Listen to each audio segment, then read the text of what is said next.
हरिद्वार से महाराज जी, श्री हरिवंश। महाराज जी, हम सबका जन्म हरि नाम जपने के लिए हुआ है, परंतु हमें अक्सर ऐसा महसूस होता है कि कुछ और भी कारण अवश्य होगा। उस कारण को कैसे ढूंढें? मेरी जिंदगी का पर्पस क्या है? केवल जगना है बस। स्वप्न का जो दुख सुख है वो केवल जगने से जाएगा। ना आप स्त्री हो, न यहाँ कोई पुरुष है, न यहाँ कोई कर्तव्य है।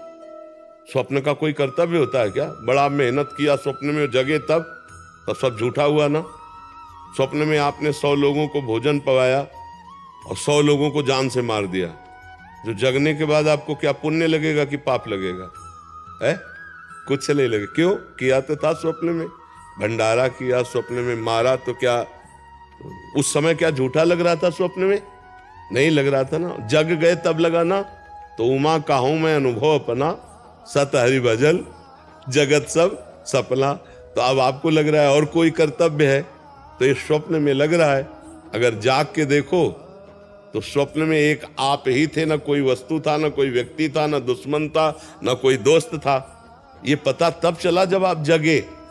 स्वप्न में जैसे हम कई बार कहा, समुद्र में डूब रहा हो कोई, अब उसको कैसे बचाया जाए? बहुत से तैराक बुला लिए जाए, नौका बुला ली जाए, सब व्यवस्था कर ली जाए, तो क्या स्वाप्निक पुरुष को बचाया जा सकता है क्या, जो स्वप्न में समुद्र में डूब रहा है? कुछ उपाय नहीं करेगा। उपाय एक करेगा, उसको पकड़ के जगा दो। ना एक बूंद पानी है, ना वो डूब रहा है, ना कोई परेशानी है। समझ रहे ना? लेकिन उस समय उसको परेशानी है जब डूब रहा है। जब बिना जगे उसको ये दुख से दूर नहीं किया जा सकता। ऐसे ही हम लोग अपने को स्त्री मान लिए, पुरुष मान लिए, ये स्वप्न है। अब हमारा कर्तव्य बन गया कि पति की सेवा, पत्नी की सेवा, पुत्र की सेवा, सब। अब ये पूरा स्वप्न चल रहा है। और जब आखिरी में यहाँ से तो ना कोई पति, ना कोई पुत्र, ना कोई कुछ, जीव अकेला उड़ा। दुनिया में लाखों का मेला जुड़ा, हंसा जब जब उड़ा। तो अब तो क्या कर्तव्य था? अब वो भूल करके फिर नाना प्रकार की माया का चिंतन करके अगले जन्म की व्यवस्था कर ली। हमारा तो उद्देश्य ये है कि अपने कर्तव्य का पालन करो स्वांग की तरह। स्वांग में जैसे नहीं, थोड़ी देर के लिए आप किसी की पत्नी बने, या थोड़ी देर के लिए आप मित्र बने, थोड़ी देर के लिए आप जो भी बने, तो बढ़िया स्वांग करते हैं ना, तो डायरेक्टर इनाम देता, पैसा देता है। ऐसे हमें भगवान ने एक स्वांग भेजा है। मान लो हमें गुरु का स्वांग दिया, किसी को शिष्य का स्वांग दिया, किसी को प्रश्नकर्ता का, किसी को उत्तर देने का स्वांग, बहुत से स्वांग है।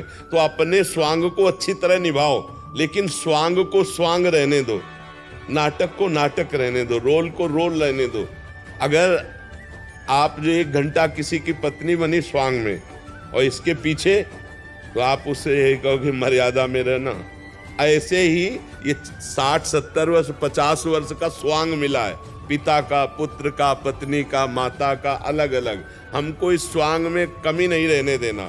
जो स्वांग है उसको यथावत करना है, पर ये ध्यान रखना है, स्वांग करने वाले को याद रहता है कि मैं ये सब कुछ नहीं हूँ, मैं कुछ और हूँ, केवल ये थोड़ी देर मंच पर मैं कर रहा हूँ। तो जगन नाटक वैभवा, इस संसार रूपी मंच में हमें जो स्वांग मिला है वो हम करें, पर हम ये याद रखें कि मैं स्वांग नहीं हूँ, मैं सत्य सच्चिदानंद का स्वरूप हूँ, न स्त्री हूँ न पुरुष हूँ। पर अब ये बिना जाने अगर स्वांग में फंस गए तो अगला स्वांग तैयार है।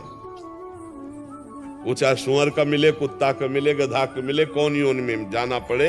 और अगर जान गए अपने आप को, बढ़िया स्वांग किया, 2 बातें, स्वांग बढ़िया और अपने को याद रखा कि मैं ये नहीं हूं, तो डायरेक्टर जो है परमात्मा, वो इस तुम्हें स्वांग से हटा देगा और अपनी लीला में, दिव्य लीला में सम्मिलित कर लेगा, अपने स्वरूप में समाहित कर लेगा।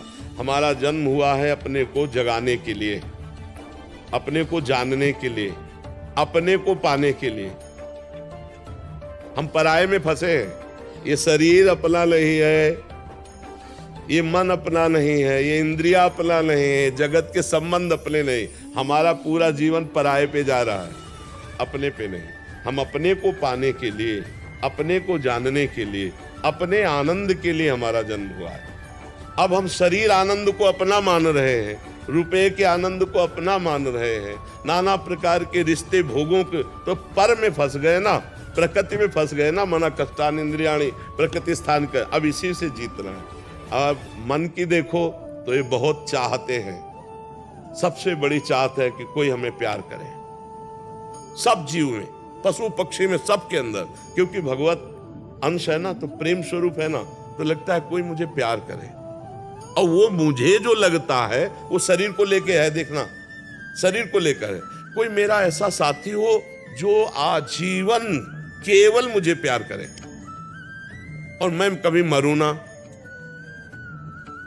देखो हमारी जो चाहते हैं, मेरे को कोई प्यार करे, मेरा साथी ऐसा हो जो कभी बिछुड़े ना और मैं कभी मरूं ना। 3 बातों पर ध्यान देना।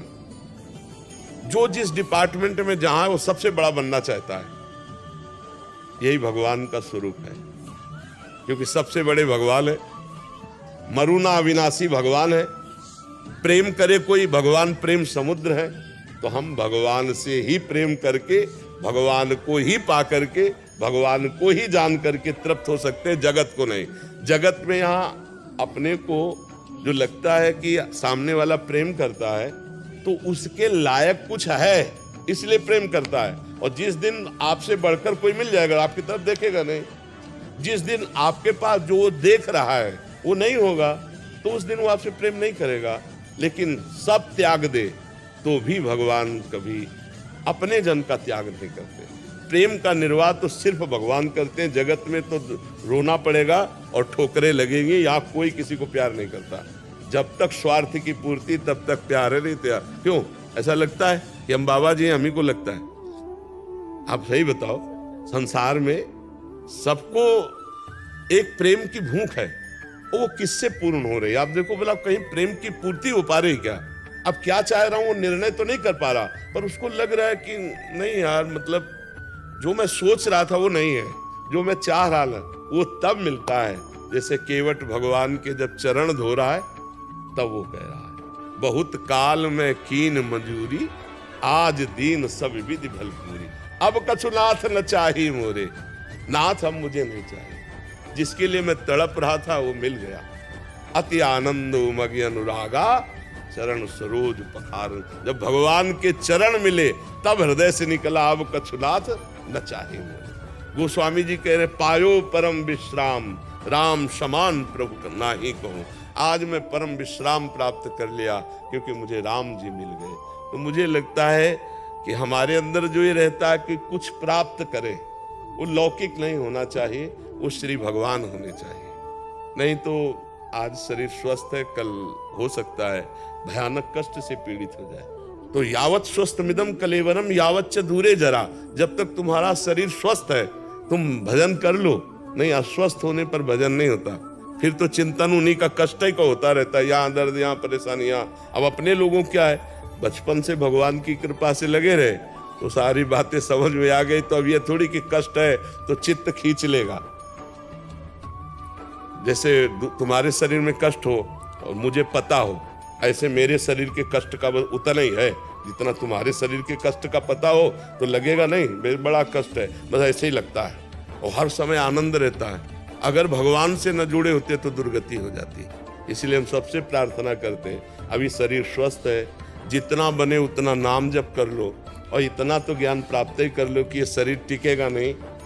बाल्यावस्था नहीं टिकी तो यौवन अवस्था कैसे टिक जाएगी? यौवन अवस्था जो गई तो बुढ़ापा आ गया, भारी दुख वाला, फिर मृत्यु आ गया। इसलिए भजन करके पहले शरीर राग का त्याग कर दो, जीते जी जीवन मुक्त हो जाओ।